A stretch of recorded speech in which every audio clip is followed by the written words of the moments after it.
Hello and welcome to 1 Week, 1 Year.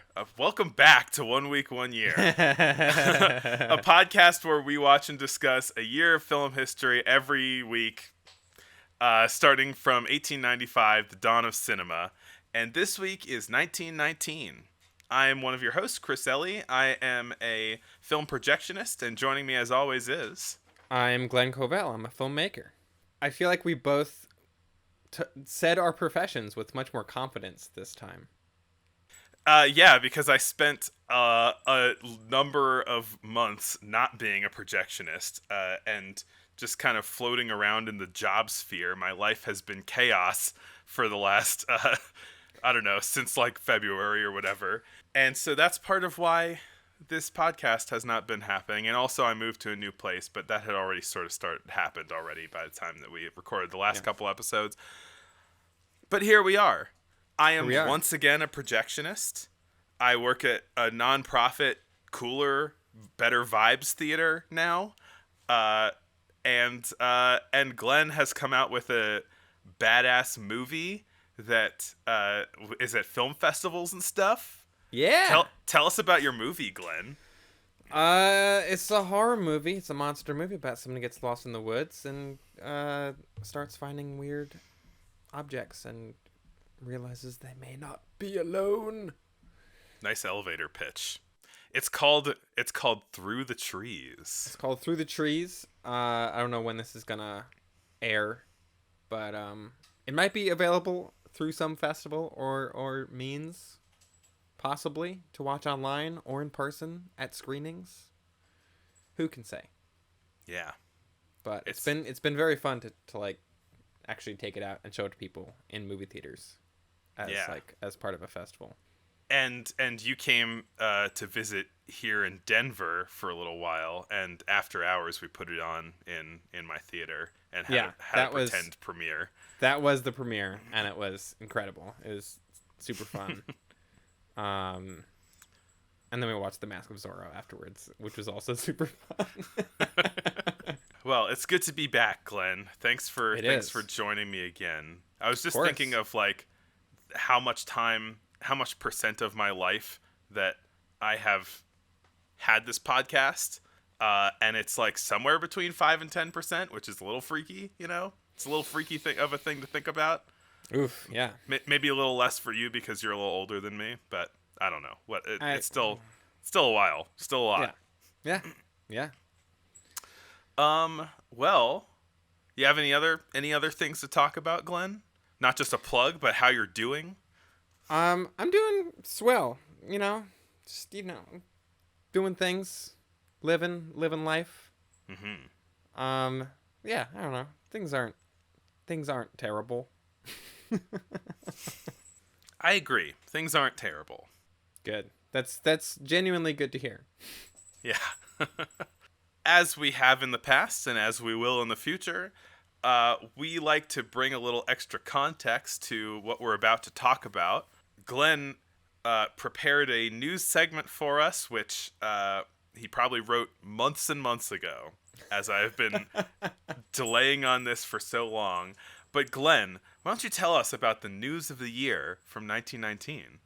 The news of the year, 1919. Boston is flooded by over 2 million gallons of molasses, killing 21 and injuring 150. The Treaty of Versailles is signed at the Paris Peace Conference, officially ending the Great War. The League of Nations is established. United Artists is founded by D.W. Griffith, Charlie Chaplin, Mary Pickford, and Douglas Fairbanks, the first major artist-owned film company. The Grand Canyon is designated a national park. British authorities in Egypt arrest populist leader Saad Zaghloul, exiling him to Malta, triggering the Egyptian Revolution against British occupation. Benito Mussolini founds his Italian fascist political movement in Milan. American baseball player Babe Ruth is traded by the Boston Red Sox to the New York Yankees for $125,000, the largest sum ever paid for a player. Oscar Micheaux releases his first film, The Homesteader. And that is some of the news of the year. There were also a lot of wars and strikes and riots and such, as there are in the 1910s. Lots of riots, lots of strikes. We don't stand Benito Mussolini. That's not a good No, thing. no. This is not all good news. We're not John Krasinski here. But yeah, I try to go old politics, old sports, Yeah. old world history, that sort of thing. Yeah. Good stuff.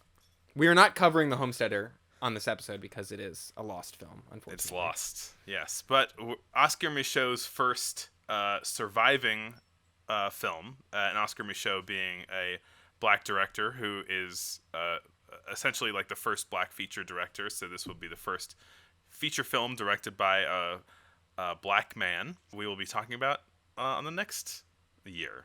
Yeah. For now, why don't we get into 1 week, 1 reel? Talk about a couple short films. 1 week, 1 reel. Yeah, not a lot of shorts to cover, or not a lot of shorts that we did cover, I should say. Mm-hmm. But 2 that I think are notable. Yeah. Noteworthy. Mm-hmm. The first being Feline Follies, which is an animated short and is most notable for being the first appearance of Felix the Cat, famed early animation character. Even though, so that's like what I had read about it. But he's not actually called Felix the Cat in this short. No, Master Tom. So it does it. I mean, it's like it's the same character design, but I don't know if it really counts. I don't know, in Steamboat Willie, he's called Steamboat Willie and not There you Mickey go. Mouse, Same you know? principle, though. They had Like, flexible names. yeah. Flexible names. Yeah, this is an animator or animation studio that we haven't talked about yet. Pat Sullivan and the Pat Sullivan Studio, based out of New York City. And I guess there's some kind of debate over who... Is that even in my notes, or am I making this up? Over, like, who came up with Felix the Cat, whether it was Otto Messmer, or... Otto Messmer being the lead animator at the studio. He claimed to be the sole creator of Felix the Cat, but that's sort of been disputed, I guess. Yeah, I mean, we should definitely make a deliberate effort to get more animation in our lives in this show, because I love cartoons, and I'm excited to be able to cover them. And this one was a lot of fun. Yeah. I thought, like, it's rough in a way. It's like really limited animation, but it's like super expressive, like what is there. And it's also just weirdly dark. It really is. There's parts of this where I like wasn't even sure like what I was looking at. I'm like, no way that it can be intended to be what I think is happening. I mean, this really goes to show that like animation wasn't thought of as a thing for children. No, and I feel like a lot of what we've watched supports, like a lot of what we've watched has been like, yeah, very, very dark or sort of, certainly.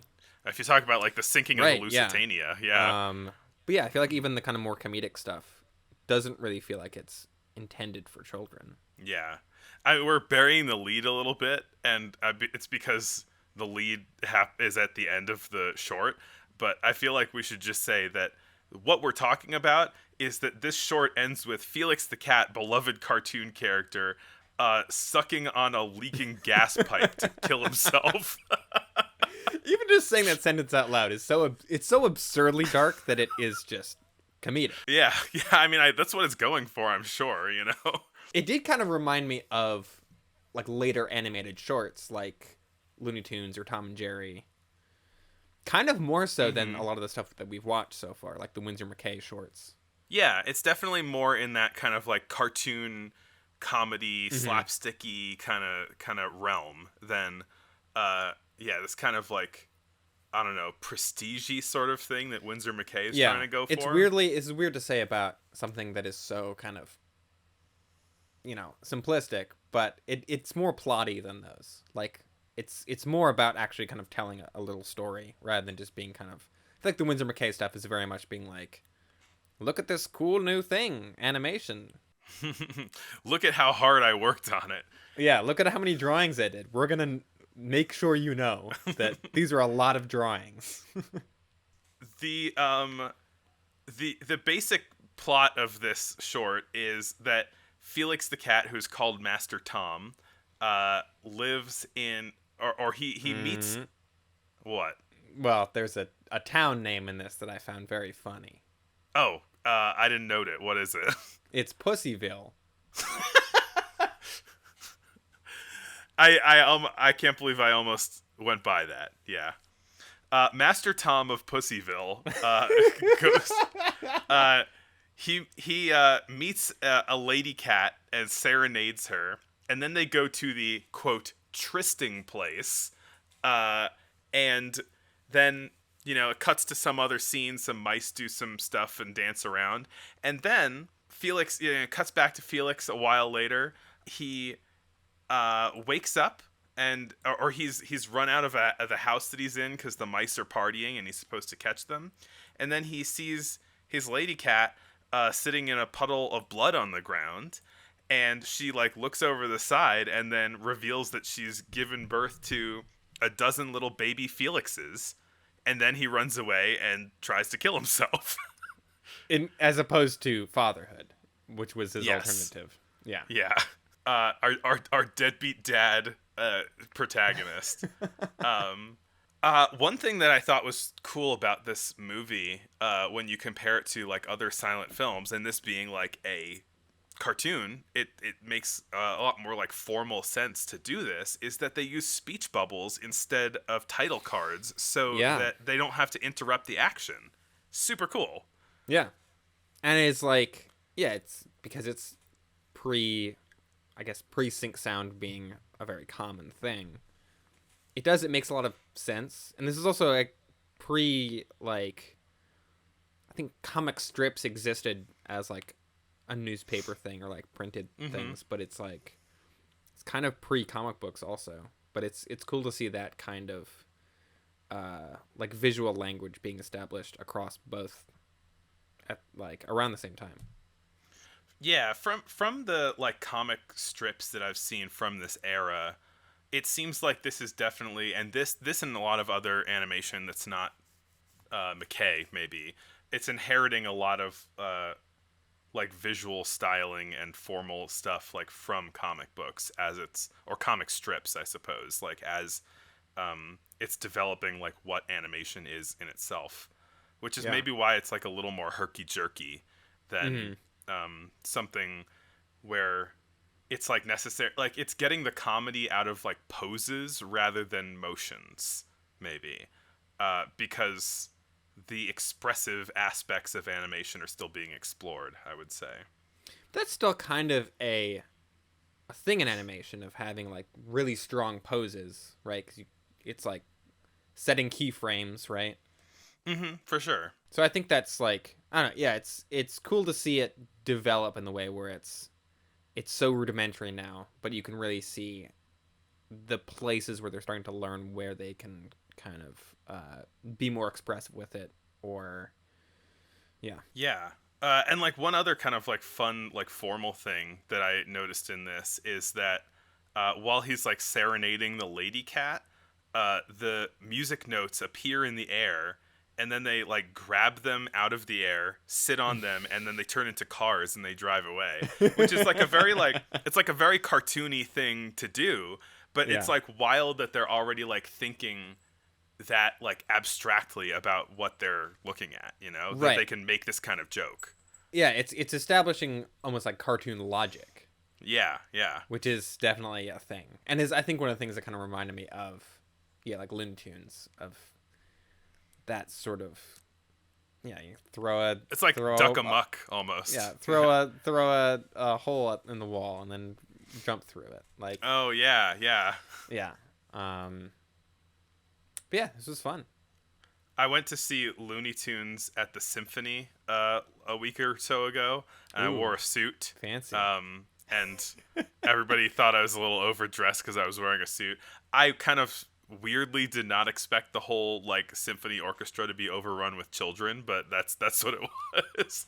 It was a bunch of 7-year-olds and me in a suit. You were expecting a very austere sort of we're going to the symphony to watch Merry Moodles and Merry Melodies, excuse me.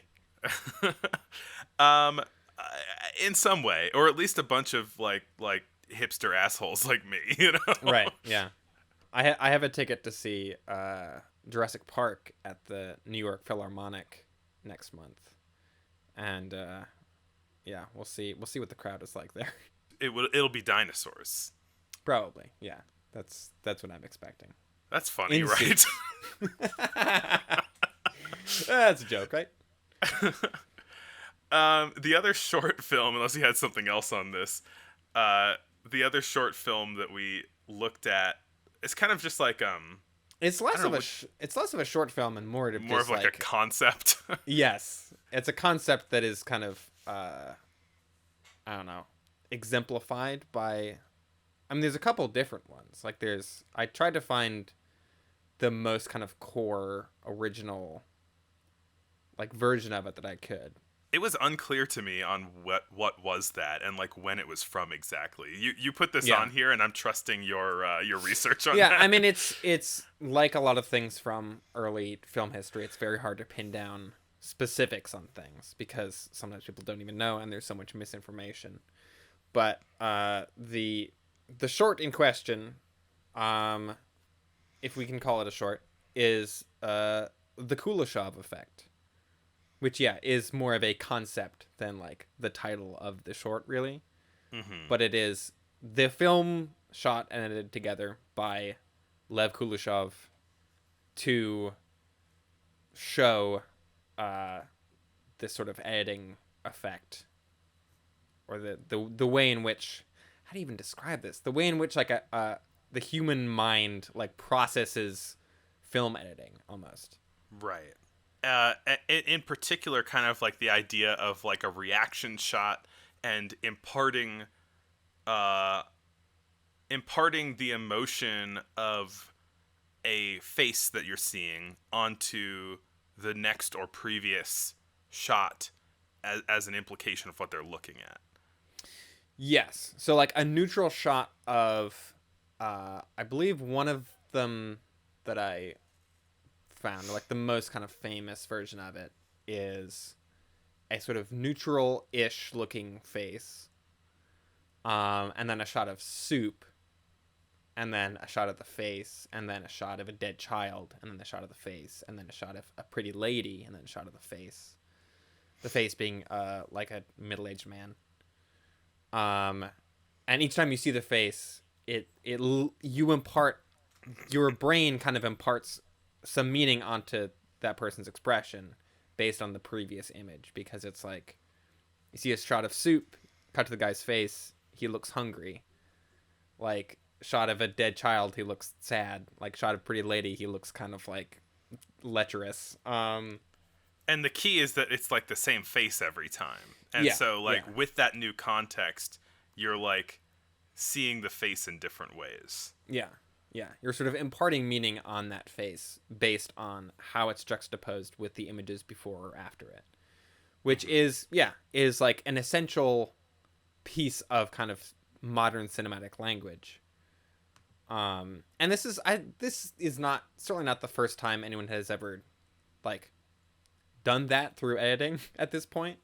Like that's already been an established thing, but I think what Lev Kuleshov did was sort of like break it down and really kind of analyze it and sort of synthesize it down into its most basic form as a way of showing it to people on how that works. Yeah, I mean, I wouldn't want to like assume that there is not like a lot of thought being put into editing so far, because there certainly is. But I think that like this is representing somebody trying to make some kind of like really deliberate thoughts into like the nature of the art of film editing and the film itself, and like how those things work together. Kuleshov was the founder of the first film school, the Moscow Film School, in this year, 1919. And so he was literally like studying film. He was trying to like develop the medium by doing these kinds of experiments, where I think that maybe a lot of the other stuff was more like, I'm telling a story. How do I tell the story? And this is like, how do I break down these ideas in a way that can be utilized to tell stories?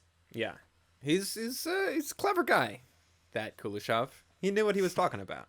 Like, an example of this sort of effect happening is, I'm sure you've seen this, the animated GIF or GIF of Rose from Titanic spinning, and then it cuts to Conan the Barbarian spinning with his arms out, so it looks like she's spinning him like by his legs.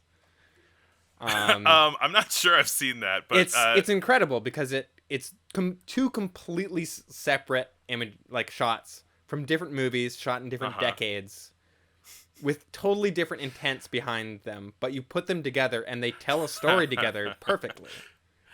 And if you're watching the YouTube version, we'll put that GIF up. I still don't know what it looks like, but you will. Yes, it looks very funny.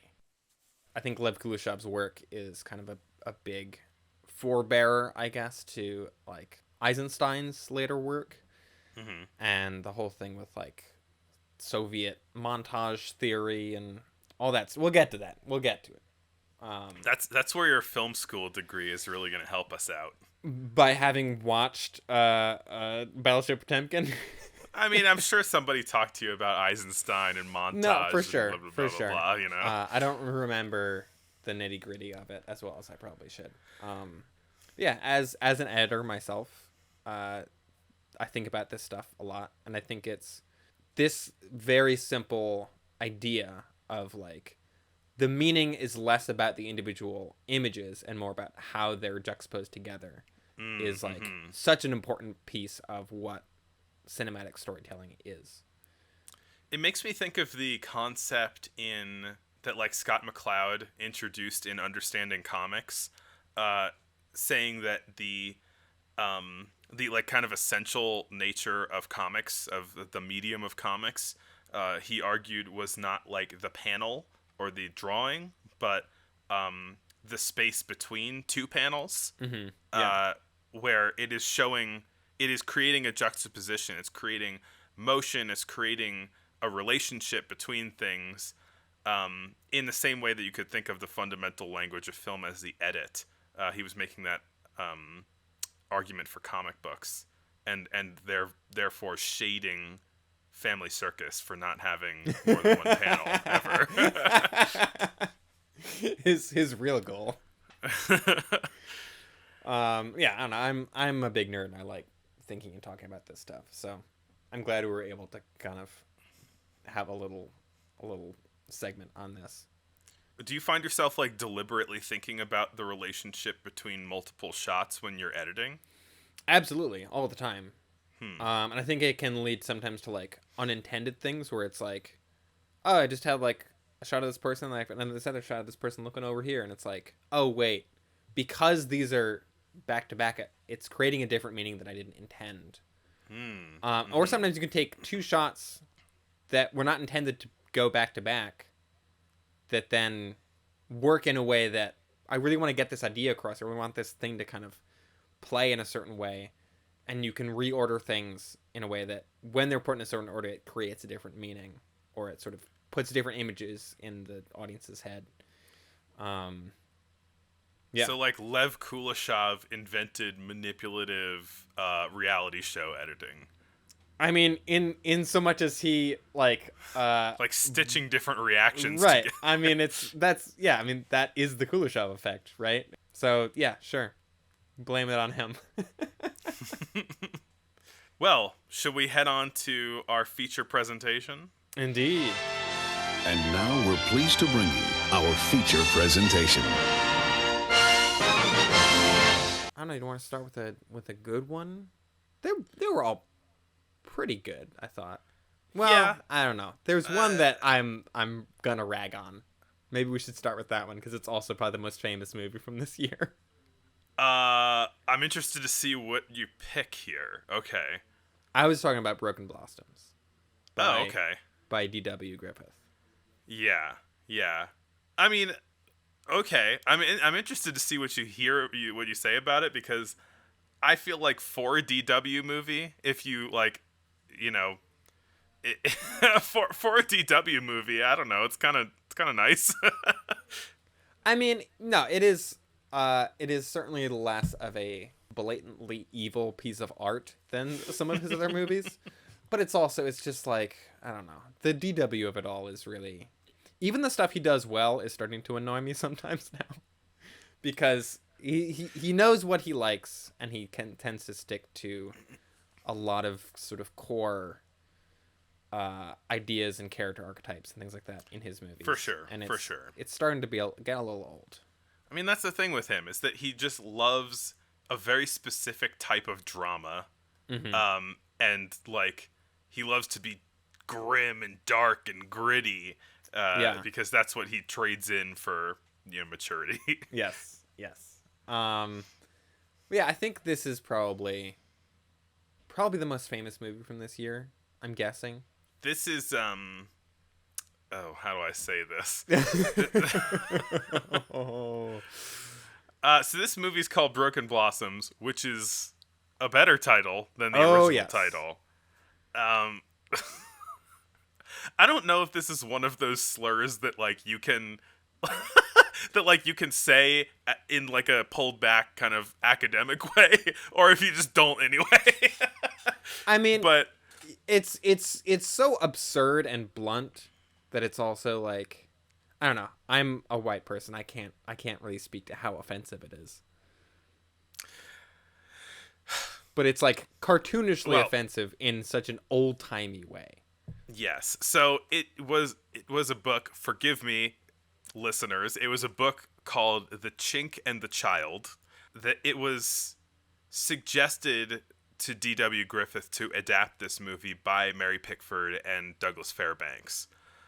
They read the book and they thought that this is D.W. material, which it is, especially with that title. The basic plot is there's a man from China who he's like a Buddhist, I guess, he wants to he holds a great dream to take the glorious message of peace to the barbarous Anglo-Saxons, sons of turmoil and strife. That's DW being like, see, white people can be bad too.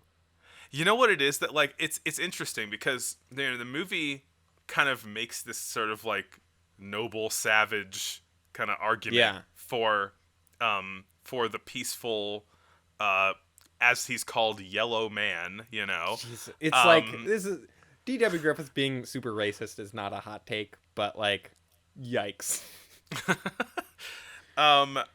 And yeah, so like there's like this sort of like indictment of like the barbariousness of white people, but also like, of course he loves white people.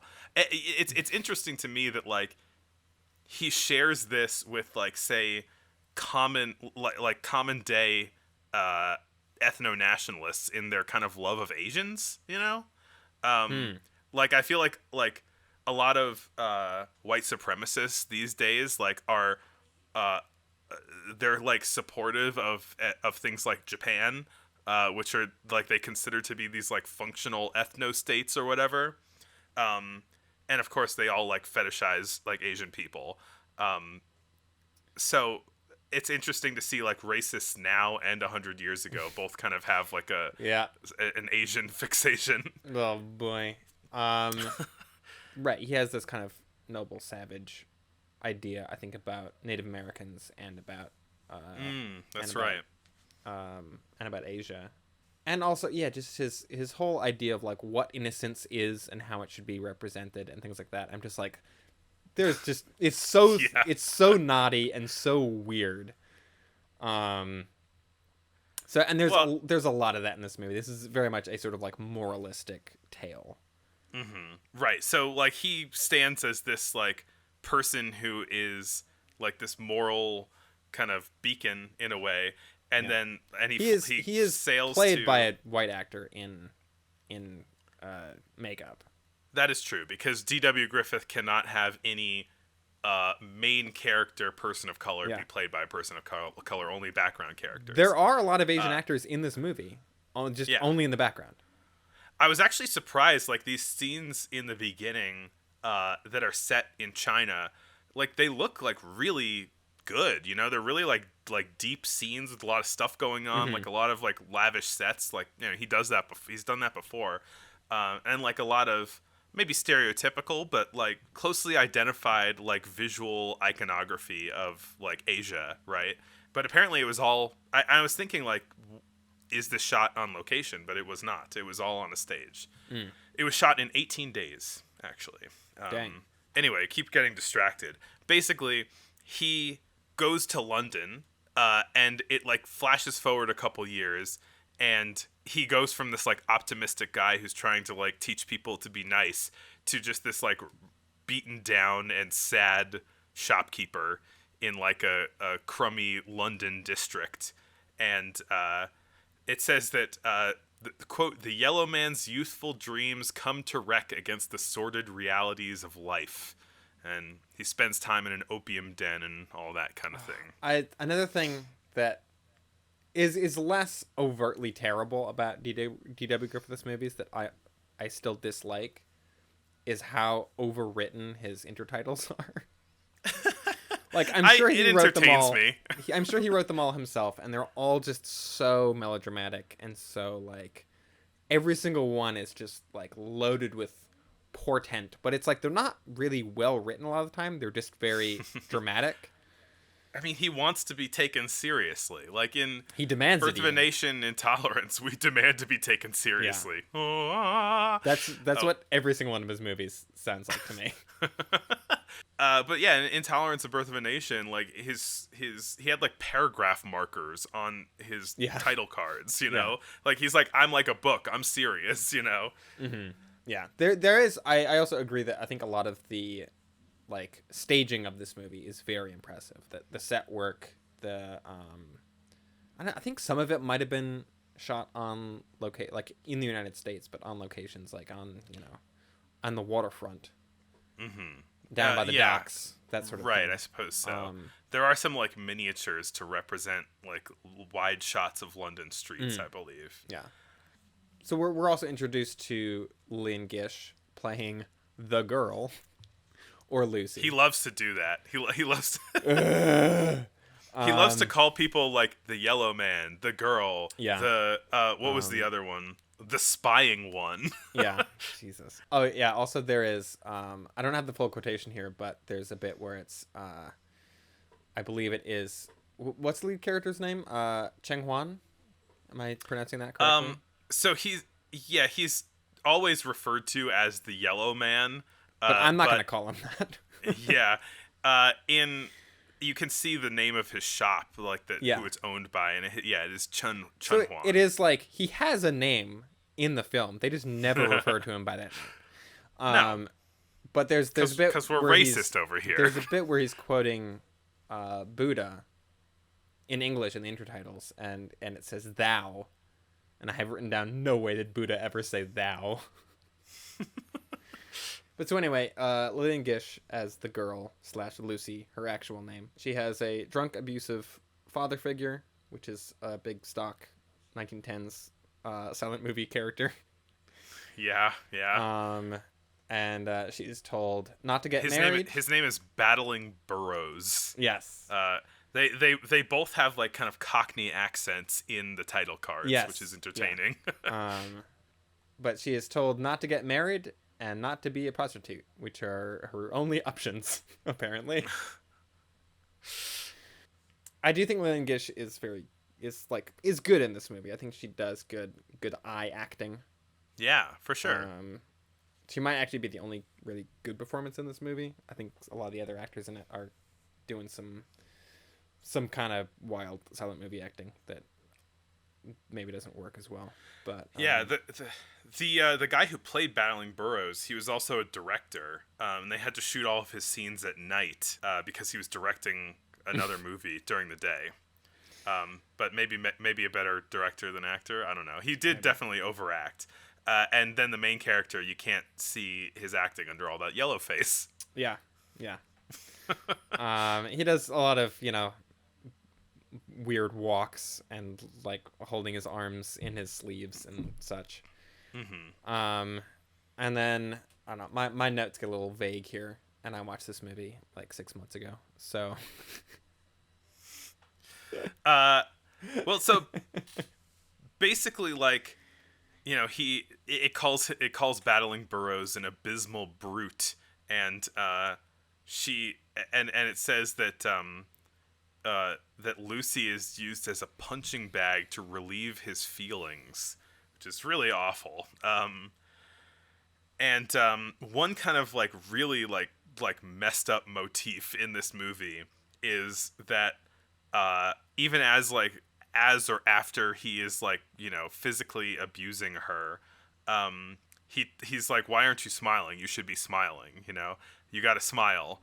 And it says she never has any reason to smile, and so when he tells her that, she kind of like turns to the side and then forces her lips into a smile in this really just disturbing way, and it's then like a real Joker moment. um I would actually say it works better in this movie than in that movie, but continue. Are you talking about the Joaquin Joker? Yes. Okay, I didn't see that movie. I don't. I think I've seen the kind of image that you're talking about, that one, Yeah, right? yeah. Yeah. Okay. Yes, it's a pretty disturbing image. Apparently, it was Lillian Gish's idea, that motif, and then DW went with it. He's like, great, very on the nose. Love it. And basically, like, what ends up happening is that Chen Huan and Lucy end up kind of, you know, being kind of friendly with each other. He kind of starts like kind of dreamily looking at her through his shop window, and eventually, like,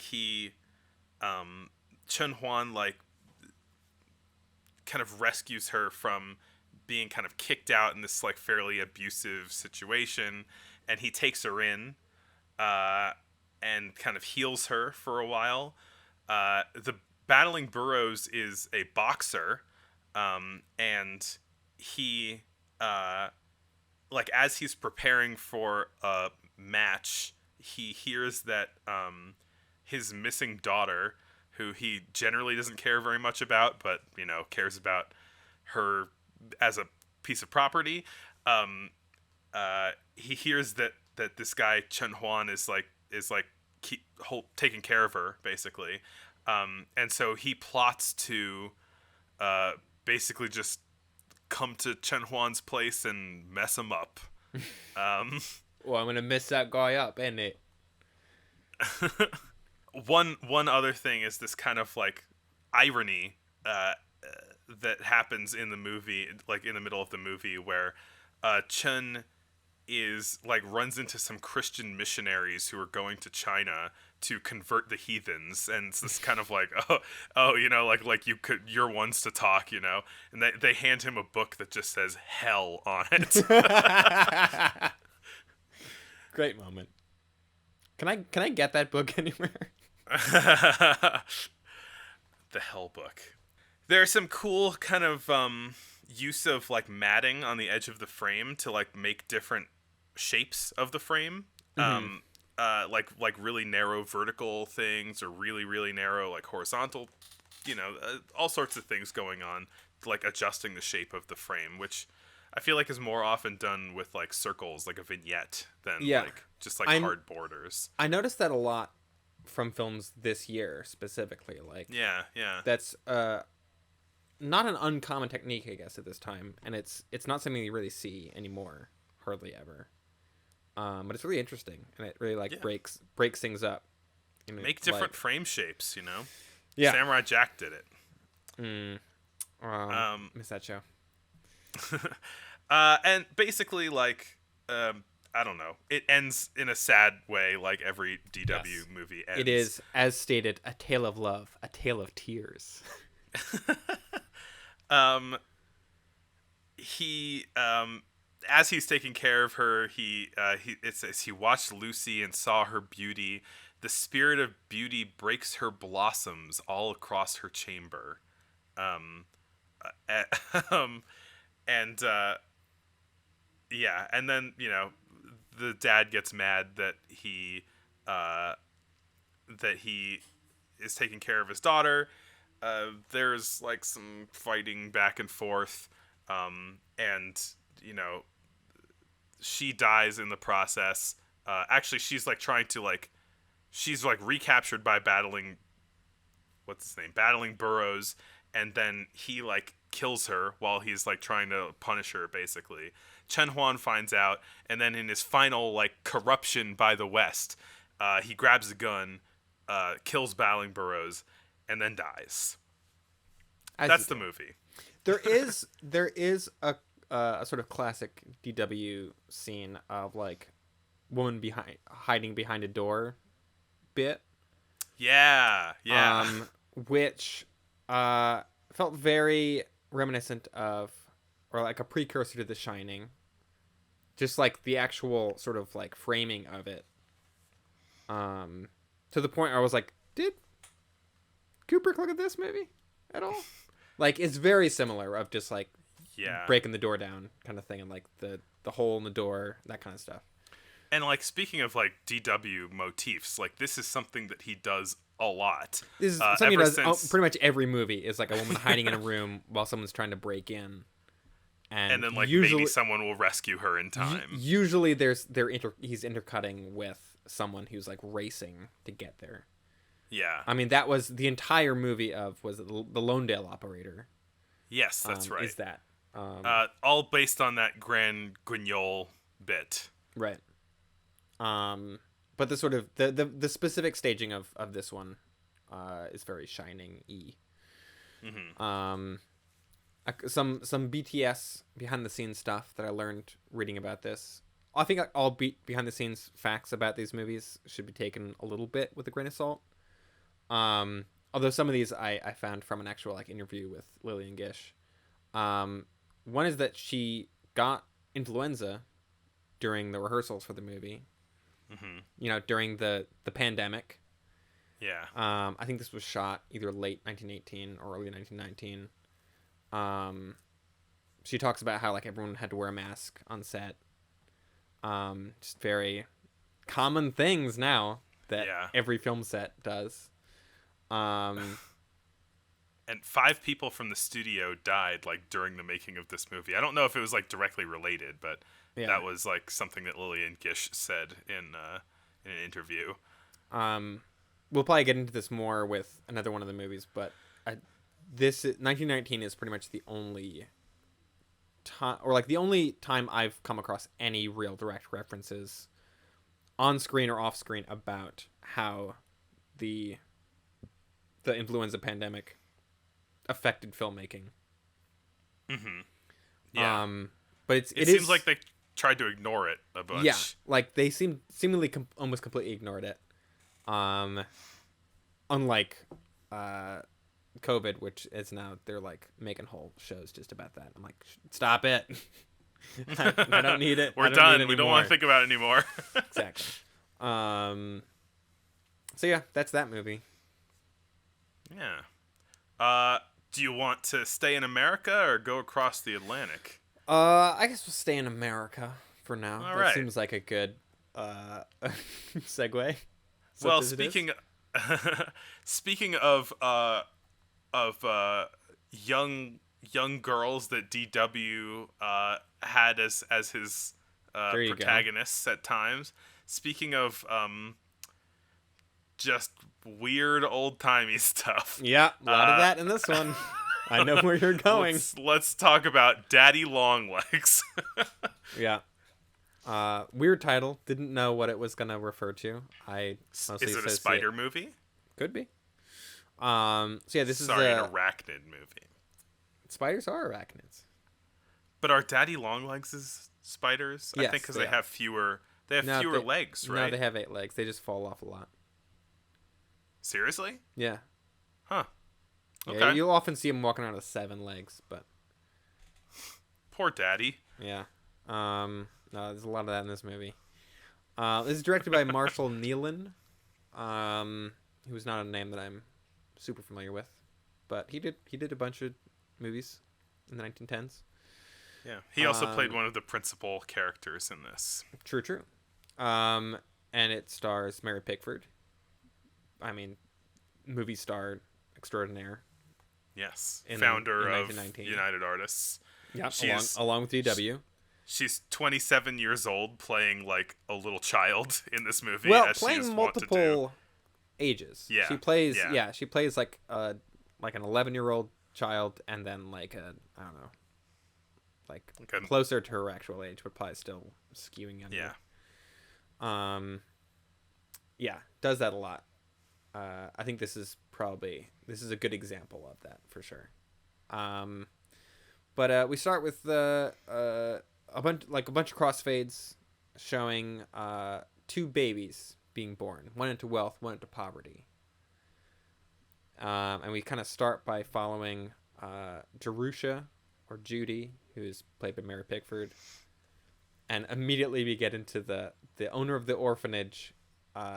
Also got their wealth through convict labor, and it sort of compares convict laboring to the orphanage, and like crossfading between like working on the railroad and all the children.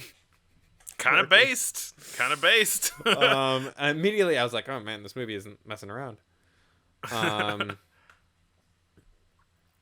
This is primarily a comedy, but there are moments where it gets like real serious. Oh yeah, I wrote down a bunch of jokes about Mary Pickford playing a child and how it's sort of a Pen 15 situation. The Hulu show Pen 15 being adult actors playing children. Also, get some rest. What's another joke? Get some rest, tall child. I always like making jokes by prefacing it as, I wrote a joke down. Here it is. So she wants to unionize with the other orphans. Oh my god, it's so good. It's so funny. She gets detention for refusing to eat prunes and telling the other orphans not to.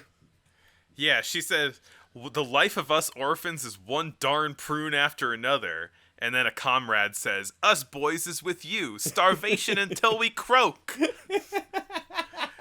And so they go on a prune strike, which it literally says prune strike on one of the title cards. Yeah. And there is a big, like, California raisin-ass prune in the background with eyes and a mouth. Oh, yeah. All the intertitles in this have, like, pictures, or a lot of them do. It's seeming to become like like almost more like little common paintings. these days, like to have like bespoke pictures for title cards, which I love is fun. that. Yeah, Yeah. I think it's great. So her and another kid get sent to sit outside, and start praying for some food, just as a man walks by and throws some sandwiches and booze over the wall into their orphanage. And so the kids drink the booze, and suddenly the buildings start like swaying or rocking back and forth, which is a cool effect. Yeah, like a full 50% of this movie is kind of like orphanage hijinks. Yeah, and like after they get drunk, like she starts like they go back inside because they're afraid the buildings are gonna fall on top of them, and she starts like sliding on banisters, and she slides on the banisters, like 3 banisters, and then her butt catches on fire. That'll happen, as kids. you do. Yeah. Like there's a little kid, like, who is an actual child and not Mary Pickford, doing some like pretty solid, like Chaplin-esque physical comedy when he's drunk, All the other children are, much like Pen 15, played by actual children. And it's just this weird adult woman walking around being like, I'm a little child. She sells it okay. I think she sells it okay. She sells it okay. She does a good job. But it's just one of those bizarre sort of old-timey movie things. It does still happen. Like, Little Women has a bunch of adult actors playing children and then aging them up to play like their own ages, and it's so confusing. I can't tell which timeline is which. If only they shot it in 2 completely different color palettes like they did. Anyway, it works better in that movie than it does here. So Judy eventually meets her wealthy counterpart, the other baby that we saw at the beginning. whose name is Angie. And she says, "If you're a lady, I'm glad my mother was an ash can." That's a great line. That's a solid burn. Yeah, because Angie she was found in a trash bin. Yeah, specifically. Angie is a spoiled child, being rich, and Mary Pickford wants to play with her doll, but Angie says she's sick and will get germs on my doll. I don't know if that's an explicit reference to the pandemic. I don't think it is. Yeah, that comes later. There's a child there's like a nice little kid in the orphanage who is like on the brink of death, and like, you know, Judy wants to share the doll with her, and yeah, there are hijinks involving Mary Pickford's Judy trying to steal the doll back from the rich girl, and she like slices its arm off while she's not looking, and she's like holding the arm and just takes the rest of the doll. But then like the moment that this gets so heavy is like the kid, you know, she's tending to this child. It's very sweet, and then it's like the kid is literally on the brink of death, and so she's holding this sick child in her arms, and the child says, "I want my mama." And then the title card says that her mother reaches out from the darkness and she joins her mother, you know? And then it cuts back, and then the kid is dead in her arms. It's so heavy. It's sad, honestly, but I don't know how it like ping-ponged from like people's butts catching on fire to this so quickly. I think it mostly sells it. Like, it didn't. Yeah. I think it's pretty well, like those two kind of tones. I think it actually does sort of use them pretty effectively.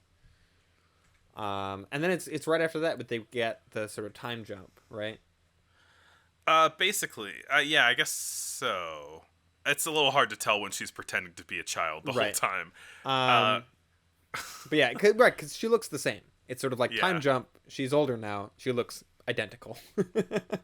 She's older. She's still at the orphanage, but a mysterious benefactor offers to pay for her to go to college, and she like sees like a silhouette of this mysterious figure. He wants to stay anonymous. Yeah. Yeah. And names him Daddy Longlegs, I guess because he has long legs and because he is presumably paternal.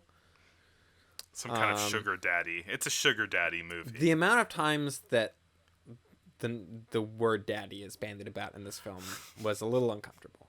And it's here where she leaves to go to college, and when she goes to the train station, there is the single sort of like known reference in a film from this time period to the ongoing pandemic, which is she goes to the train station, everyone's wearing masks, and she sneezes and they all run away, like for fear of catching presumably influenza.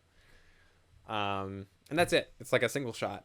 That's like the only time in like any surviving movie that there's like a real direct. They don't want that heaviness. Yeah, it's true. Better just to show children dying from disease. Oh, and then we get a wild scene. We cut away to the offices of Dan Cupid, Unlimited World Dominion. Unlimited being like LTD. LTD, yeah. There's a bunch of Cupid babies sort of conspiring to make Judy fall in love with someone. But it's like this weird, like Coen Brothers-y. It's like a company. It's very weird. All they're the Cupids are in like an office somewhere. Yes. They're all babies with wings strapped to them. Yeah. All the little boss babies. And like one of them, like there are kind of a couple of potential suitors set up at her college. Yes. One is a younger man who is not interested in ladies most of the time. Is that Jimmy McBride? I think that was his name. I didn't note down his name. Well, that's the one that's played by the director. I noted down that one of them is named Jimmy McBride, and he is introduced by a an intertitle that says Jimmy McBride, a Princeton freshman who just hates himself. Yeah, there were a lot of really funny title cards in this. Like, I was laughing a lot at this movie. It is quite funny. Yeah. One thing, if we like go back to the beginning a little bit, was that while they were introducing like the kind of headmistress or whatever of the orphanage, they're making all of these like comparisons of people to like oh, like this person, it like dissolve, like introduce this person, it dissolves to a flower. It's like the kind of flower they are, and then it says. She can only be like as it's describing this lady. Yeah. She can only be described as this kind of posy, and then it just fades to cactus. Hilarious. Well, then it calls her a stinkweed. After yes. Our sincerest apologies, a stinkweed. Yeah, they're like, ooh, sincerest apologies for calling someone a stinkweed. And the other suitor is. A kind of silver fox. In fact, they say, "What's Foxy Grandpa doing here?" I wrote that down. I was like, "Foxy Grandpa's coming back." Is that just a term that was a thing in the 1910s? Maybe it was a reference to the comic strip somehow. I don't know. You could. It's very possible. Foxy Grandpa, the return of Foxy Grandpa. Oh my god. Oh, so Cupid. I guess like one of the Cupid babies kind of messes up and then accidentally like makes both of them fall in love with her. And then the Cupid boss baby says, "You've probably started another one of those darn triangle things that will end in divorce court." One of those darn triangle things. It's like hanging a lampshade on it, I guess. It is, yeah, but it's not yeah, I thought that line was pretty funny. And yeah, we sort of get some of this sort of rom-com hijinks going on. Mm-hmm. With the Star and Triangle thing. Judy wants to be a writer. She's writing a book. She's writing letters to her benefactor that we kind of see him like from behind sitting in a chair reading all the letters. Daddy. Yes. We see Daddy reading her letters. We see the daddy, correct. But her first book gets rejected because she doesn't know enough about the world. But then her second book makes her rich and famous, like easy peasy. Mm-hmm. But no one. She's a college student. Yeah. Nobody comes to her graduation though. As part of the arrangement for paying for her college, her mysterious benefactor daddy requests that he receive a letter once a month from her, updating him on her progress in college, and he doesn't ever write back. And so, but she asked him like, "Daddy, please, Daddy, come to my what's the Daddy, come over now. Save my life. You made a vow." Oh, I'll cut that out. That's a Nathan for you. But wait, is it? Oh yes. But yeah, he doesn't show up, and she's sad about it. She sends him like $1,000 check to repay his kindness. Now that she's rich and famous from being an author about horrible orphanages. Indeed. And some other things happen. Yeah, there's some like backs and forth with like the two guys, but like she kind of starts like falling for this silver fox who's a lot older than her. She does, but at the same time she tells him, "I think of you more like a grandmother," which is also a pretty sick burn. His feelings are hurt, and then he doesn't talk to her for a year. But so, this silver fox, this foxy grandpa, as it were, his name is Jarvis, and he professes his love to her, but she kind of gives him a look and runs away because she is worried about like the class imbalance, I guess. More so than the age imbalance. Although they do acknowledge that they are like, this is a little weird. Like they do at least. They do at least acknowledge that, like, no, they are very different ages. But she's, like, constantly being confronted by this class stuff by, like, Yeah. students at the school that know about, famous poets and she doesn't, or that kind of thing. She runs into Angie again, and they continue their sort of like very antagonistic relationship with each other. Mm-hmm. She tells Jimmy McBride that she can't marry him, but he throughout this whole movie is presented as just like a big idiot. Yeah, he's just like not smart. Like I don't even. It's a little strange how he's characterized. But so it's sort of like, I forget how it's worded. I didn't write down the actual wording of it, but it's like he's like not even smart enough to like for that to bother him. He's like, oh, like I didn't, this woman isn't gonna marry me, but like whatever. It's weird. The triangle is kind of an afterthought in this movie almost, because like Jimmy's character feels like kind of an afterthought. Like he's just this sort of like obstacle in the way of her getting with Foxy Grandpa. There's really very little dramatic tension as to like you never really expect her and Jimmy to end up together. Like, and also you never like you realize pretty instantly that the Foxy Grandpa is the daddy long legs, the titular daddy long legs. Right. Oh no, here it is. I did write it down. It says, "Where there is no sense, there is no feeling," and it's like, Jesus, what do you got against this Jimmy guy? He's too dull. Yeah. So she finds out that that Jarvis is Daddy Longlegs, and also that he is married and dying. Wait, he's married? I didn't notice that. I mean, I wrote that down. I don't remember exactly how that's established, but he certainly wants to be with her too. He asks her to marry him and all of that. Yeah, I don't know. I mean, eventually she just agrees. Yeah, it ends on this kind of very kind of like bittersweet note. I didn't particularly love the ending, but yeah, I do at least like how the movie acknowledges that it's like they don't really, they're not very compatible as people. Like they have a lot of affection for each other, but they are at such different ages and like places in life that it's like not gonna really work out well. Even though it tries to sort of like put a happy button on it at the end. Yeah, I mean, I think that maybe like at this time, that age gap was like, it was like a little odd, but it wasn't like, whoa, you know? It wasn't nearly as sort of alarming as it is now. Yeah. For sure. And yeah, there's a lot of things in this that are like, it's like olden times. Here we go. But like you said, it's I laughed a lot at this. I thought it was very funny.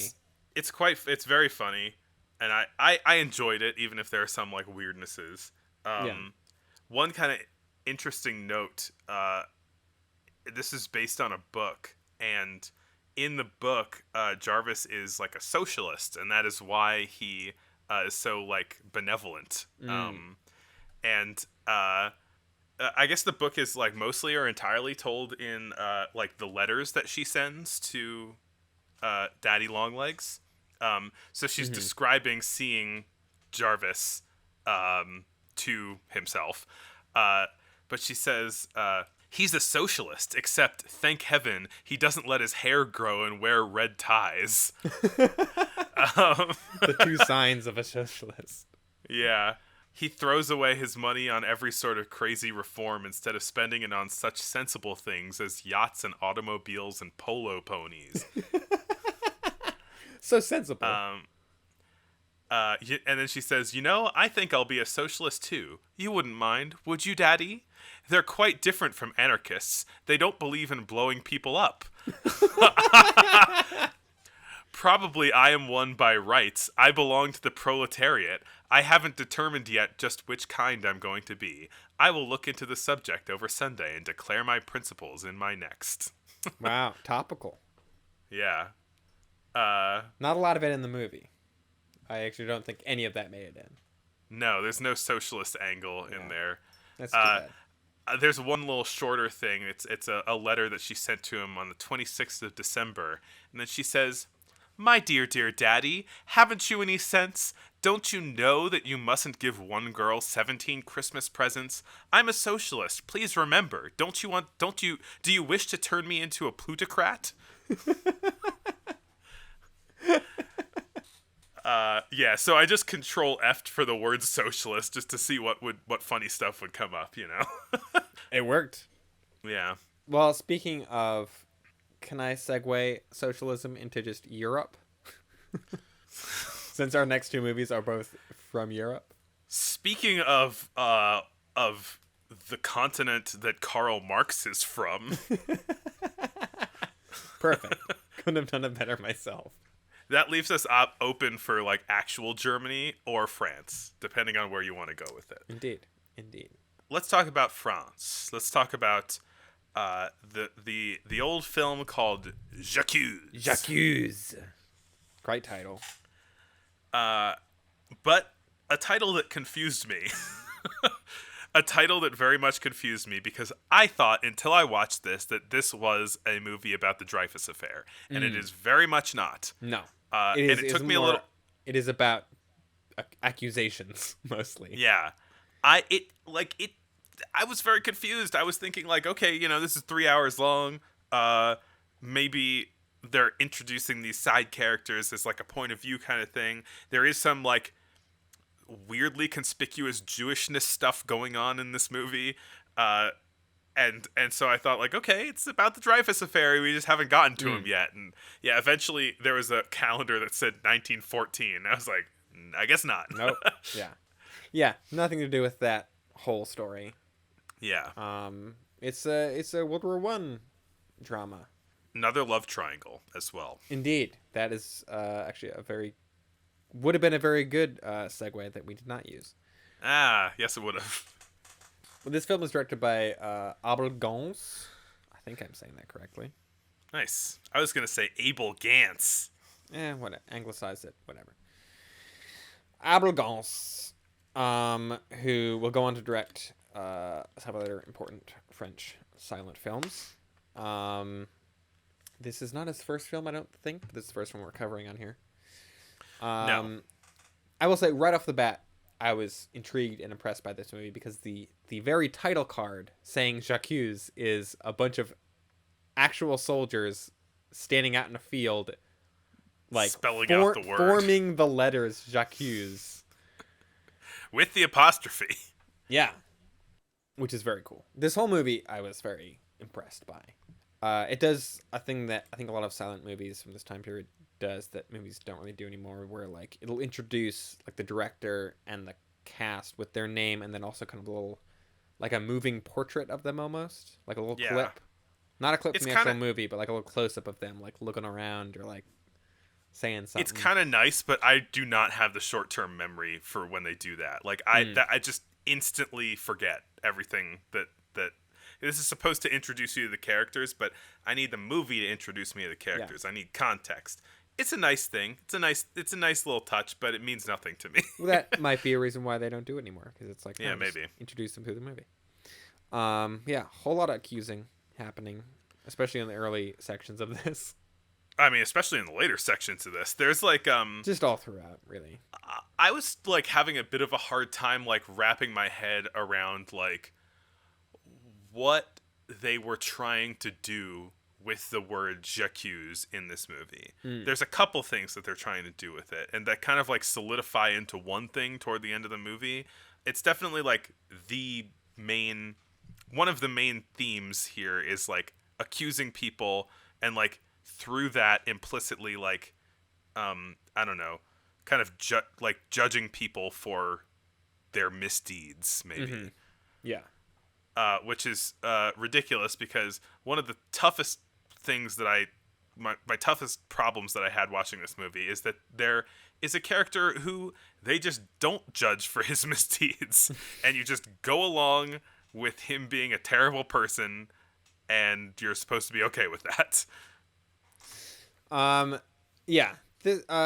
This movie is a very angry movie, which I do feel like comes across in it. Like, so the director, Abel Gance, was sort of worked as a documentary filmmaker on the front during World War One. This movie was shot, I think, mostly in 1918. While they were still fighting in France. He was sent back, I think, possibly from an injury. I should He was sick. research that. Yes, I think you're correct. But so then he was not a fan of the war and decided to make this movie about it. And this movie is very staunchly, I think, anti-war. I don't think so. No? I think that he is not a fan of the death involved in war, but this movie almost feels like pro-war to me, like jingoistic. It is weird. It is weirdly kind of, kind of like nationalistic or jingoistic, while also being like, war is like death is terrible. Look at the awful destruction we have wrought, kind of stuff. Yeah. Yeah. I mean, I feel like I might have liked this movie less than you. I feel like it's confused messaging and theming really get in the way of it like coming together as a movie. I think there's a lot of really impressive stuff in this movie. There are a lot of really great moments, and I just don't know how well it all like comes together. But we'll get to that. Yeah. Well, yeah. It's sort of the main plot of it is there's like I guess 3 leads, I would say. Mm-hmm. So the 3 main characters are Francois, who is violent piece of shit guy, who abuses his wife, and his wife is Edith, who, unrelated to that abuse because this guy is just awful, Edith is in love with the poet who's kind of the main character, Jean Diaz. So they are the 3 principal characters, and it's sort of a love triangle between the 3 of them. And yeah, the movie begins in France pre-war, and they're all just kind of out living on the countryside, and it's mostly just about this sort of love triangle. Edith will go out and meet Jean by the stream, and then we see Francois just strolling by with his gun. He's got like a whole room full of guns in this movie. There is a very cool shot when he like sees them together from far away, and he points his rifle at them, and there's a rack focus from them standing to the barrel of the rifle that he's holding. Which is not something that I often see in movies this early, I feel like. So that's there's definitely a lot of really stylish stuff going on with the cinematography in this movie. There are a lot of like close-up objects or characters that are almost like in these black voids, so that you can just focus on the thing itself, which is cool. It's almost like this like slipping from reality in a way to just like pay attention to this thing. Look at this, Yeah. I think that's cool. There's also a lot of like really showy, neat shots in here as well. Yeah. A lot more of those like sort of unusual framing, like building the frame out of different shapes that aren't just a square or rectangle. Yes, that's pretty interesting to see.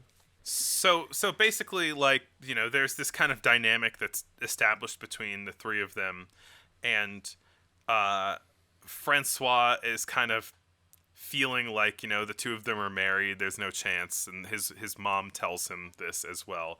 He lives with his mom, and he is trying to become a poet, or he is a poet, and he's writing a book.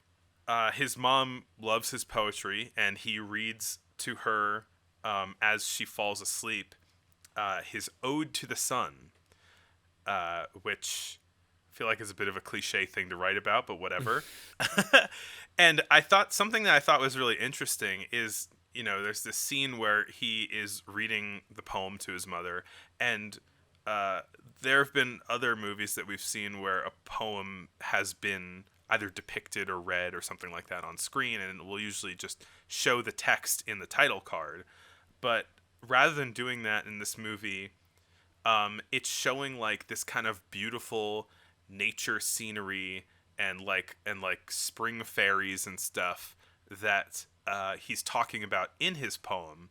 And so it is visually communicating what he is speaking of, which I think is really cool. It's a tone poem. It's all very sweet. His mother, the conspicuous Jewishness that I was talking about is that like Francois is like drinking out of a big mug that has a Star of David on it. I don't know if I even and caught that. I rented it from Flickr Alley, and they have the high definition, very nice, I see. very nice edition.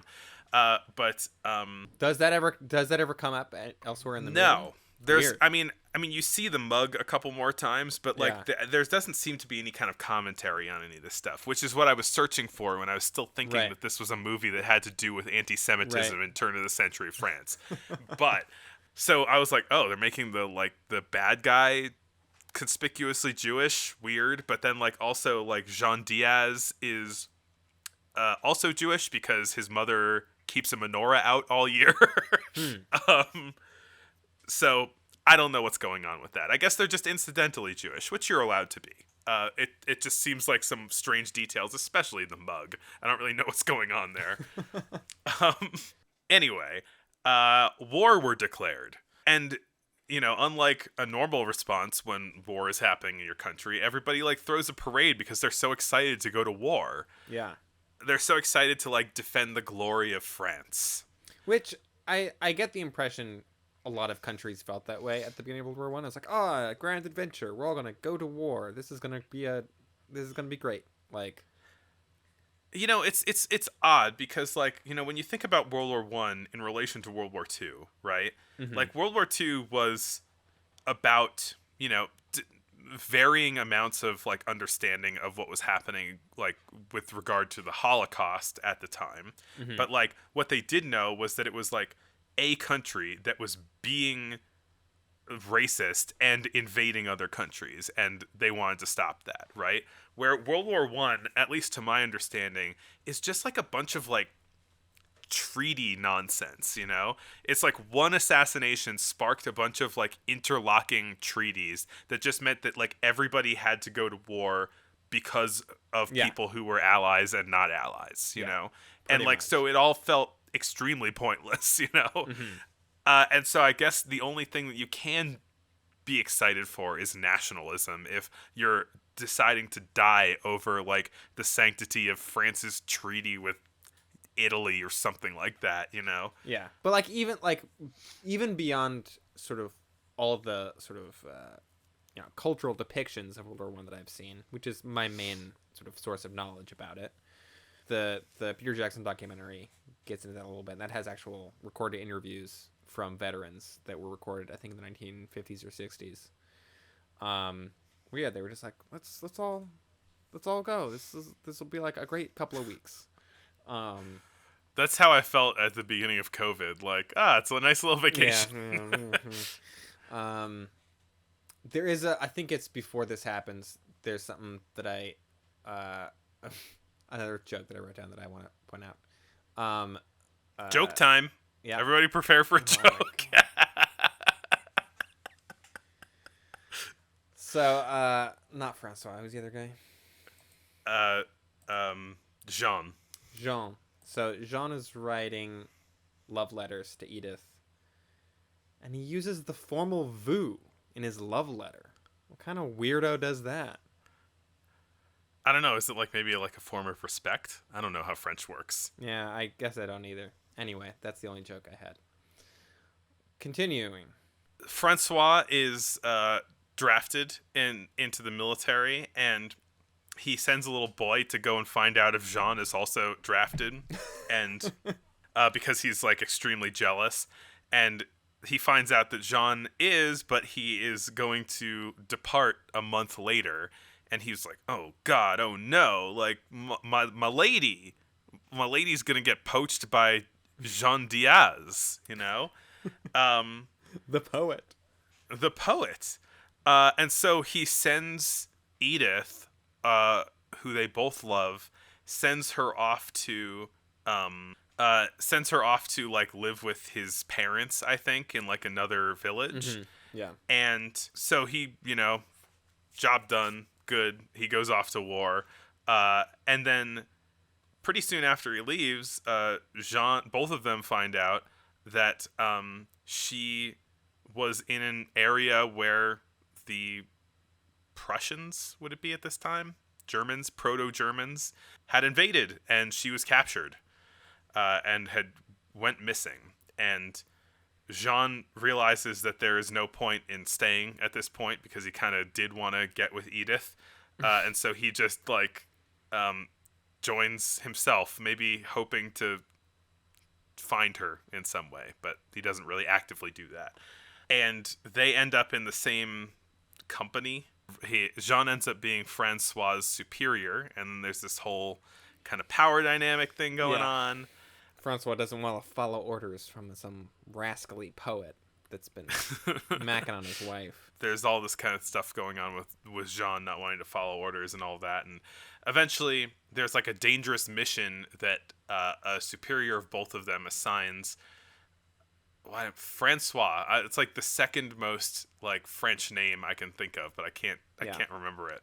After Pierre, of course. But there's an especially dangerous mission that they want to send Francois on, and Jean decides kind of to like gain Francois' respect to do the mission instead, which I thought could easily backfire because he gets all the glory, but Francois doesn't matter or doesn't care, and they kind of become friends and they respect each other, including learning to respect that they both individually love Edith the same, but one of them happens to be married to her, and they end up being okay with that.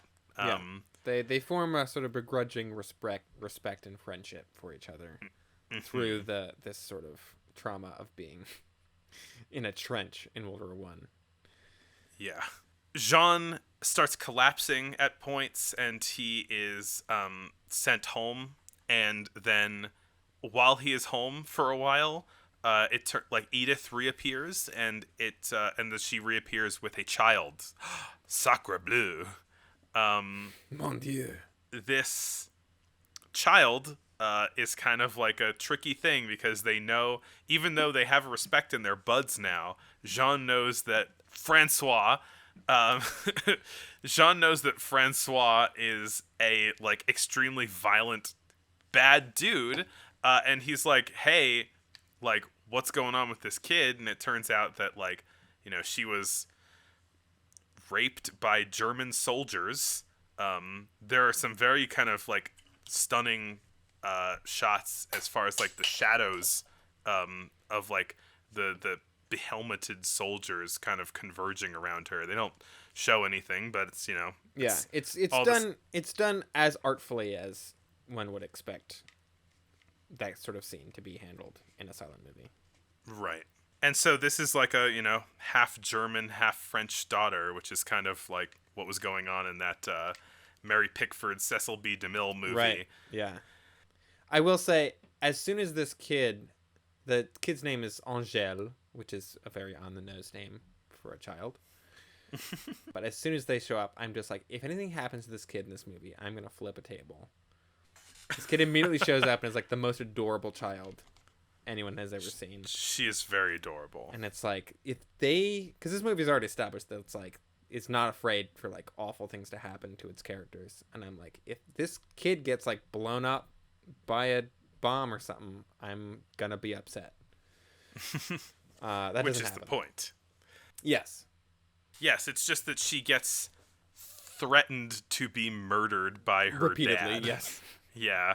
And there's one scene later on which I thought was actually really sad, which was like, I guess the other kids in town like found out that, you know, her dad's a German or whatever, and they are like playing these like horrific games with her where they put like one other kid like in a blindfold and put him up against a wall, and then they put like a German military helmet with like the pointy thing on her, and then have her like shoot a BB gun at him, and like she like breaks down crying. She doesn't want to shoot this kid 'cause she's like 3. Yeah. And it's a very upsetting scene. It really is. Yeah. And yeah, so then Jean knows all this, and he's like, can't let Francois find out because he will murder this 3-year-old child. because he would feel shamed by it, or some dumb reason like that. Yeah. But of course, and so then there's this sort of like, there's a section of the movie where they're kind of like trying to hide it. They're both back from the front, and they're sort of trying to pass off this child as like someone else's kid. And there's all these things where it's like, hey, how come you're all being friendly with this kid now? And it's like, oh, it's my niece or whatever. Like, there's all these sort of charades that they're trying to do. Yeah. To like keep the wool over his eyes, and he's getting more and more suspicious. Until he does find out, and is very unhappy, and is like, I'm going back to the right. Isn't that's the point where he's like, I'm going back to the front to like reclaim my honor or some shit. Blow off steam so that I don't murder a 3-year-old. Exactly. This is, I think, the section of the movie that I like the least, when it's like basically all the men in the movie, including, I think it's Edith's father. Yeah. They all like immediately return to the front to be like, we are so shamed by this that we have to like avenge your honor or some like. We hate this adorable child so much. And it's like, what? I can't really tell if it's like, I think the movie is somewhat critical of that kind of mindset, but at least in the moment it's sort of like, of course they would do these things, and it's like, I don't know, this is like very, maybe I don't understand the old-timey mindset as well as I could, but this is really like a lot of my problem with this movie is that, you know, and especially as we'll talk about in a second, like, it's making these accusations of like people's character, right? Accusations, as it were. So it's making these accusations, and this movie insists on seeing Francois as this like respectable good guy, and I think that there's a way that you can take that that's like complex, right? Maybe like he has bad aspects, but there's still good aspects to him. That's what the movie's going for, I think. I don't really think it pulls it off. I think he's far too awful throughout, even when he's when it's trying to kind of portray him as a more honorable or good person. He still kind of comes across as this like very stuck up asshole character. Yeah. You can have a character be complex and bad and good, you know? But like, what are they doing with his badness, right? Like, what's the point of what they're doing? I don't see it, you know? It just seems like it's the drama that you have like an abusive dad, like in like in Broken Blossoms, you know?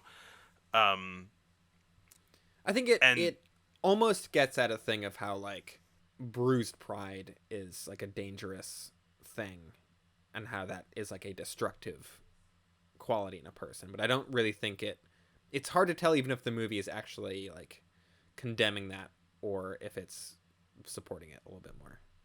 Right. Well, so let's get ahead to the part of the movie, to the end of the movie, which I think like I thought was initially interesting and cool, and then as it played out, I thought that it was kind of like invalidating anything like complex about what was going on.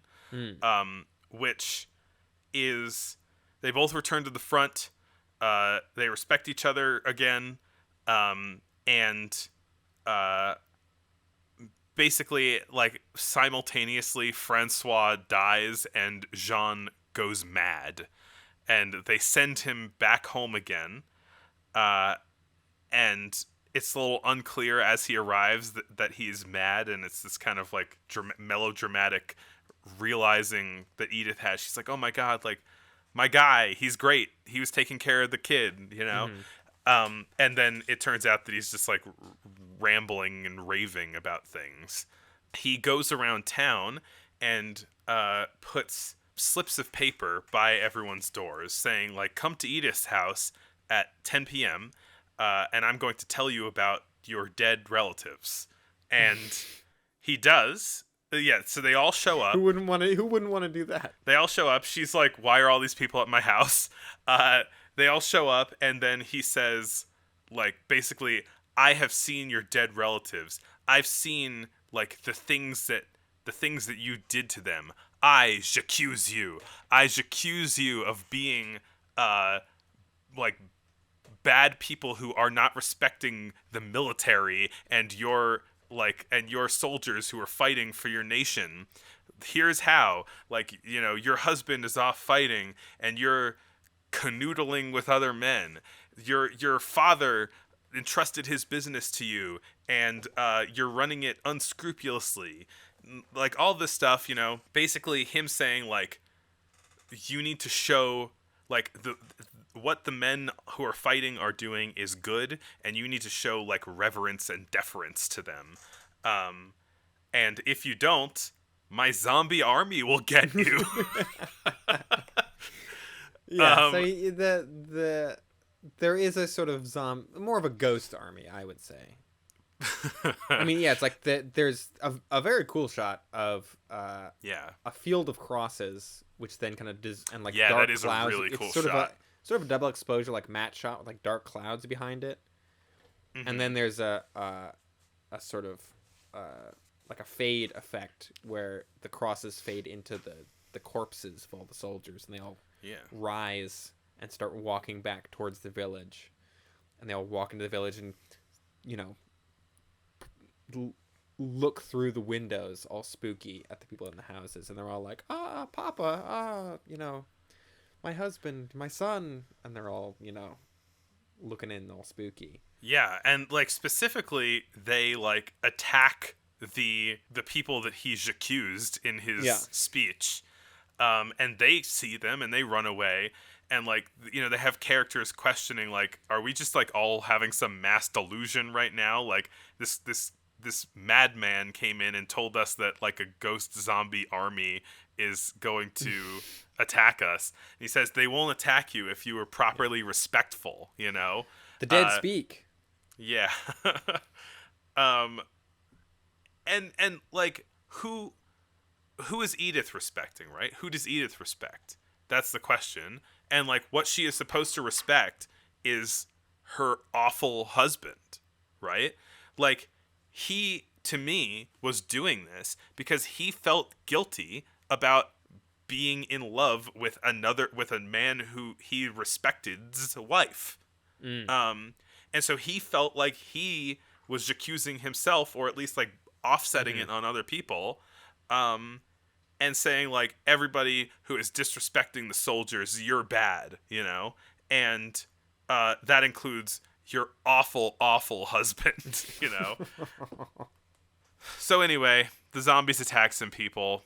It's not really explained. It's not really like a zombie attack. Like, that is, I think, setting. If you watch this movie, I think that's setting up to maybe some false expectations. I don't know. They look like they hold their hands in front of them, almost like zombies. No, but I mean, it's not like, I don't know. It's not like a full on, like, they're not like attacking the village so much as they're sort of like scaring them a little bit. Yeah. After this, Jean goes back to his house where he finds the poem that he wrote about the sun, and he accuses the sun for he's just pointing those cues everywhere. Yeah, for sort of, I guess, for not doing more to stop the war. He basically accuses the sun in a similar manner to the way he's accused the whole village of like, you're doing it wrong. And then he rips up his poetry book, and it says the soldier in him had killed the poet. Which is that was good. It's short, it's sweet. It's not as overwritten as a D.W. Griffith title card. And that's the end, pretty much. Well, yeah, he dies. Yeah, and then, and then he dies because he went mad and died. I do think I like this movie more than you. I didn't really get as much of a sort of like respect the troops thing from the ending, so much as a sort of like people turning a blind eye to the suffering that was happening at the front. I think I got more of an anti-war sort of message, as it were, from this movie. Yeah. It's hard to say which one was more kind of intentional. In sort of reading about the movie, I kind of get the sense that it was intended as like an indictment of of World War One. But then even then, it definitely does have this very kind of like jingoistic or kind of nationalistic bent to it. And yeah, the kind of the morals of it are a little bit janky, a little bit confused, I think. Yeah. There's a lot of cool stuff in this movie. Technically, it's like incredible. I think from a Yes. technical perspective, this is like one of the best things that we've watched. It's very like structurally sound, I suppose. Yeah. And adventurous as well. Yeah, it uses a lot of cool visuals in ways that it feels sort of, for the time anyway, a little bit experimental in sort of how it's approaching things visually. Yeah, dark movie. Yes, very Like, heavy. Holy mackerel, is this movie dark. I will say, some of the editing, very choppy. Not my favorite. I found a lot of the editing to be very, just sort of choppy. Like, it would cut the things and cut away very quickly. Huh. Like, it hadn't quite figured out the timing of, like, how you can, like, do cutaways. Speaking of choppy, there's one kind of moment where I like my feeling about it like swung back and forth very quickly, which was there was like a camera on a dolly that was following Jean as he's like walking or running like down a path, like he's coming back home, he's seeing home again. And so there's a camera that's like following behind him, so he's like locked in the center of the frame, and it's going like around the corner of a path, so it's like a very smooth motion around the corner on this dolly track. And so the background is changing in front of him as he runs forward, and he's center in the frame. And then I'm like, oh man, this is a really cool shot. Oh my God. And then he stops, and then like the dolly kind of starts swinging around him and coming to the side of him. And the camera's just like, Yeah. And like all of this smooth niceness was like ruined by this like extremely herky-jerky camera movement. And it like it's supposed to be this grand sweeping moment. He's seeing his town again. And then it's sideways, and then it tilts up, and like he looks at the hill above his town. Yeah. Up, like turning the camera up. I was like, oh my God, you did all of this and then you ruined it. Yeah. That, I mean, kind of a microcosm of like the whole movie almost. Like it comes so close to being this like incredible thing, and there's a couple things that really kind of sour it, especially towards the end. Yeah. But it does make me interested in seeing what he does next. Yeah. Some interesting behind the scenes stuff from this movie. So while they were filming it, the war was still happening, and Abel Gance returned to the front as part of the sort of like filmmakers battalion, or I forget what it's called. But so a lot of the battle stuff is shot on location during an actual battle of World War One, which is insane. Yeah. And the sort of zombie ghost army at the end were mostly played by real soldiers who were on leave from coming back from the front, and they were returning from the Battle of Verdun, which is like one of the bad ones, like one of the ones that's just like everyone died.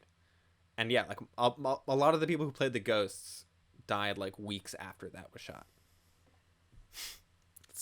It's pretty crazy. Like, they're playing ghosts in this movie, and it's were heavy. actually dead like weeks. Like, yeah, it's insane.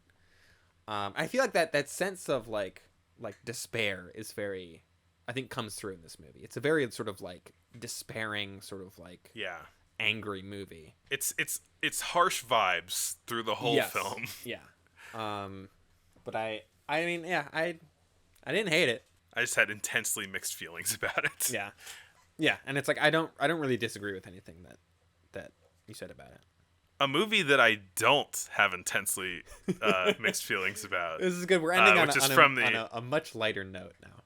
I feel like this is a good one to end on. Yes. And from the other side of World War One, true. is The Doll, which is a movie about a man who is so powerfully gay that he has to pretend to marry a sex robot. Yeah, pretty much. Like, no lies were spoken just now. This movie is so good and it's so funny and I love it. Yeah. Well, this is a German movie directed by Ernst Lubitsch, who directed I Don't Want to Be a Man. More gendery kind of stuff going on. Yeah. I think I'm like this one more just because of how wackadoo it is. Yeah. It's very zany and it's also very tight. Yes. Which I appreciate. It's also after like watching. It's like a fairy tale. It's very heightened. Yeah. In its its world, its storytelling, all of it. Yeah, it feels like it could have been done like it could have been set at any time, you know, like because they're talking about like dowries and princesses and whatever, you know. But even like a lot of the sets and the props are sort of intentionally very stagey and very fake. Yeah, I love that aspect of it. Like, there's a horse that's clearly like a Two guy people in a horse costume. and then like you know, it's pretending to be a horse the whole time, and you're just kind of playing along. And then somebody asks the horse a question, the horse just talks. Yeah, it's like that's kind of I feel like this movie wouldn't really work without that intentional kind of artifice and like heightened reality, because it asks, I think, the audience to go along with a lot of absurdity. Yeah, I was thinking while I was watching this how well it would work, like with sound in like modern era, and I feel like it could work. There's like a lot. There's like you could throw in some like commentary about like objectification, which I feel like it doesn't necessarily touch on, but it's like there for the picking. But it's just so fun. It's fun. I think based on these two movies that we've watched, I think Ernst Lubitsch is very good at injecting his stories with a lot of ideas without explicitly making the movies about them, kind of.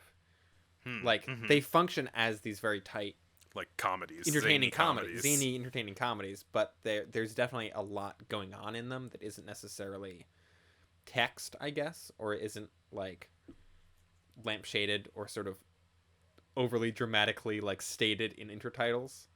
Right. Like, for example, it's not explicitly stated that this guy is gay, but he clearly is, you know? Yeah. 100%. Or at least, I mean, he does sort of end up with a lady at the end. I think that's just because it had to in the story. Right. Well, it also, much like I Don't Want to Be a Man, I feel like it has all of that in it, and then at the end it sort of ends in this very sort of standard, like, status quo, kind of hetero somewhat way. Normative, yeah. Yes, for sure. Which, who knows if that was like a mandate, like he felt like he couldn't go off the rails too much, or if it was just like, it's a nice story. To get into a little bit more plottiness of it, is about a baron, the king of town, as it were, wants his nephew named Lancelot to get married, but Lancelot is not exactly a ladies' man. He is actively frightened of women. Yes. And he doesn't want to have anything to do with them. He offers and makes it publicly known that he's like offering a 300,000 franc dowry for his nephew. So there's like 40 women who are all clamoring after him to become his new wife, and he hates that they are anywhere near him and runs away to a monastery. Yeah, he flees town to a monastery full of men. Yeah, a bunch of friar types who do nothing but eat all day. Yeah. And they're running out of money because they've spent it all on food. And so then Lancelot is staying with them, and they find out about this dowry money. And they're like, think of all the pork knuckles we can buy with that money. Yeah. As stated in the intertitles. They come up to him with this plan of, we know this doll maker, see? And you can marry a doll and get the money. Yeah. And then you can give the money to us because we're your friends, see? Because we want to buy chicken with it. Yes, exactly. There's this very funny shot while they're like asking him this, where it cuts to all the friars like twiddling their thumbs, waiting for him to answer. There's also a very funny shot where like one of the friars is kind of like thinking about something, and he's just like kind of rubbing his forehead, like thinking, and he says, "Join me in my worries," and then like a dozen people come up, and then they all rub his head with him. There's a lot of silliness in this movie. This movie is very silly. Great example. They go to meet the doll maker, whose name is Hilarious. It's not a funny name. His name is the word hilarious. And he is named and looks like a Méliès inventor, which I love. Yes, he looks like John C. Reilly dressed as Salvador Dali. Is that one of your pre-written jokes? Yes, it was.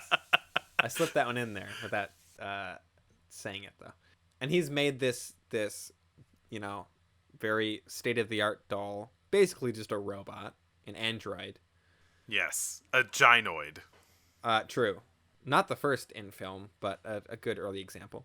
And he's built it in the image of his own daughter, Ossie, as played by Ossie Oswalda, who was also. And he's got a bunch of these. Yeah, he's got an army of them. All different ladies, but he's making one right now that he's modeling off of his daughter. Yeah, a sex robot. Yeah. Well, yes. And without it being explicitly stated, yeah, that's sort of the. Okay, but his business card says that they are for bachelors, widowers, and misogynists. Yes. There you go. So do the math. But so he's all set to sell this robot to Lancelot, but then his creepy boy assistant is dancing with the robot and breaks it. And so the real Ossie pretends to be the doll while it's like the transaction is being made. And thus the setup for hijinks. Yeah, she has to pretend to be the doll. Yeah.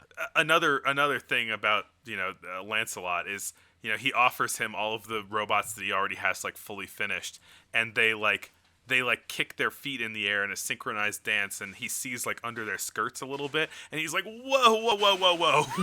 I don't want any of this. Yeah. The like apprentice, he is basically like a 12-year-old boy. The weirdest character. He's so strange. Cause he like when he brings Lancelot in, he says like, "Come on in, young man," Yeah, and he's 12. Yeah. Yeah. And he's always like threatening suicide. He every single time he makes the slightest mistake, which he's very often breaking things, causing problems, just being a real rascal. And every single time he gets like caught in an act of rascalry, he's like, "Oh, woe is me." And then he's like, I guess it's over. I'll drink paint now. I'll drink paint, or like, he's always, or like jump out a window, whatever. He's always sort of like dejectedly trying to kind of off himself. It's such a weird character thing, but I love it. It's so funny. I do not understand what was going on with that character, but very entertaining. Yeah, he literally says "Goodbye, cruel world," and then is about to drink some paint. Yeah. That other moment that's later in the movie where he jumps out the window is the funniest thing in the movie, though, because he's like, "All right, that's it. I'm jumping out the window. Like it's over for me." And like the people are like, "Oh God," he jumps out the window, and then it cuts to the outside, and it is on the ground floor, and he doesn't even react. He's just like, and then he walks away. Classic gag. So well implemented here. It's hilarious. It's so good. I feel like a lot of the rest of the plot is like pretty boilerplate. It's like what you'd expect the rest of the plot of this movie to be. It's like there's a wedding and things are really awkward, and she can't keep up the ruse all the time. Right, like the Baron meets her and she's like all acting like a robot, and he's trying to pass it off as like, oh, she's from a very formal family. And then it's like people are offering her food at the wedding, and he's like, oh no, she doesn't need to eat. And so she's trying to like steal food from his plate without him seeing, so that she won't know that she's not a robot. There's so many jokes in this movie are the sort of like she's trying to do a thing and someone will look and she has to like stand still. There is like just boatloads of that joke happening in this in a good way. Like it's always funny. Mm-hmm. He gets the dowry money and returns to the the monastery, and he's like, oh, I don't need this doll anymore. And they're like, oh, throw her in the junk room, I think is what they say. Mm-hmm. And then she starts dancing, and they're like, well, we like dancing, so I guess we'll keep her around. Right, but also like, yeah, like there's this whole dynamic of it's like you're not supposed to look at ladies, don't do this, Yeah, you know. yeah. She does the 1919 version of the robot. And then they go back, she goes back to his room, and eventually, after they're married, after he thought he married a robot, it turns out that he married a real lady officially. Yeah. And he's like, wait, that's great. I like you for some reason now. Well, it's like, at that point, I feel like... He's not threatened anymore. Right. It's like he doesn't feel the pressure or whatever, so it's like he's already kind of gotten to know her a little bit while thinking that she's a robot.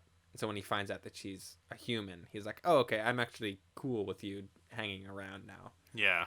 It's very saucy, much like the last Ernst Lubitsch movie we watched. I'm digging these Lubitsch movies. They're a lot of fun. A lot of really great, like, silent movie comedy acting in this, especially from Ossie Oswalda. She does a thing so much in this movie that is very funny, she's very good at, which is, like, stifling laughter. I'm laughing, but I'm trying not to show it.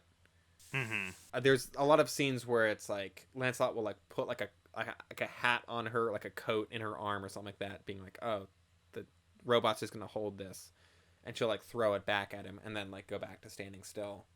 Mm-hmm. And she's facing away from him, so he can't really see her face, and she's like trying not to laugh. Yeah, just like good comedy staging. Things like the jumping out the window gag. It's just like such like simple, great visual comedy stuff. Yeah, there's this movie also has a lot of the like diagonal like frames or like circle frames. There's like a cross frame, I think, at one point. There's a moon that winks. A like very like hastily drawn moon. Yeah. That kind of like looks disapproving, and then like she kind of like leans on him in a way that's romantic or whatever, and the moon's like, yeah, nice job. Which is, I think that kind of sums up the vibe of this movie a lot. Yeah. And yeah, there's a lot of like staginess, but it doesn't really feel like it feels distinct from a lot of the staginess that we've seen from other early silent movies. It's intentional. But even like, I don't know, I'm thinking like Méliès movies have like moons with faces and like very obviously like stagey sets. Mm-hmm. But this, I can't even necessarily put a finger on why it feels so different, but it feels very distinct from those. Well, because yeah, those are in this kind of like fairy tale reality. This is like a fairy tale, but those are in like, like painterly fairy tale realities, where this one is like mostly a regular movie with just some like strange details in the background. True. Yeah. Which I think is even better, honestly, because like I love just like the kind of subtle, I don't know, unexpected weirdness, maybe, like those horses. Yeah, the horses. Look at those horses. What was your favorite movie? I mean, I think in the moment, I feel like after watching J'accuse, I thought it was J'accuse. But maybe just in talking about it, I might have... I think that and The Doll were kind of neck and neck. I was very, very impressed with just the technical aspects of J'accuse. Mm-hmm. Now that it's on me, I'm like, I think The Doll might be the best of the year. Yeah, me too. I thought The Doll was fantastic. Like, also, if you were to ask me which one I wanted to watch again right now, 100% it would be The Doll.